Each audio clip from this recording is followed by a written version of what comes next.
GSM mfadhili na mdhamini wa klabu ya Yanga pamoja na vilabu vingine katika ligi kuu ya NBC amekuwa akinyoshewa kidole na mashabiki wa Simba pamoja na wanachama wa klabu ya Simba kwa kudhamini klabu nyingi katika ligi kuu ya NBC, na watu wakihofia upangaji wa matokeo pindi timu hizo zikikutana na klabu ya Yanga. Mbali na GSM, kuna taarifa zingine ambazo zinaenea kwa kasi kuhusiana na Mo Dewji, mdhamini pamoja na mfadhili wa klabu ya Simba, kutaka kudhamini klabu zingine 10 za ligi kuu ya NBC kupitia moja ya kinywaji chake anachozalisha kupitia kampuni yake. Anaidhamini Simba na anataka vilabu vingine 10 katika ligi kuu ya NBC, na watu wametoa mawazo yao mseto kuhusiana na jambo hili, lakini kuna huyu ambao mawazo yake ameweza kubainisha vizuri. Yeye ameandika hivi: watatoana damu hawa, tuwazuie, huku akiambatanisha picha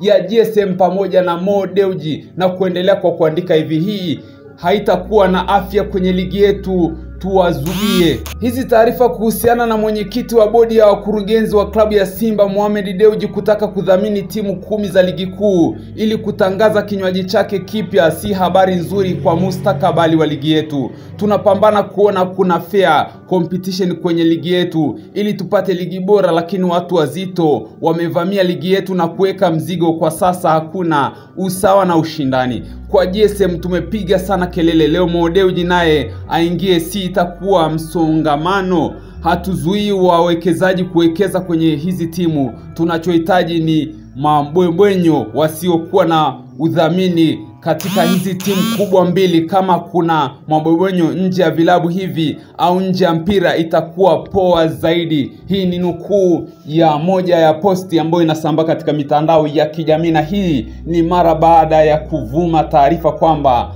Mo Dewji, rais wa heshima wa kikosi cha Simba wa klabu ya Simba, kutaka kudhamini timu zingine 10 kutoka ligi kuu ya NBC, na inafahamika huyu ni mdhamini wa klabu ya Simba. Kwa hivi sasa anataka kufanya kile anachokifanya GSM kwa kudhamini klabu ya Yanga pamoja na klabu zingine katika ligi kuu ya NBC, lakini mashabiki na wadau wengi wa soka wamekuwa kimnyoshia GSM kidole kwamba hakuna ushindani kati ya Yanga pamoja na timu zingine anazodhamini. Mfano ya timu ambayo inapigiwa kelele pindi ikikutana na Yanga ni Singida Black Stars. Je, una mtazamo gani katika hili? Acha komenti yako na subscribe kwa taarifa nyingi zaidi.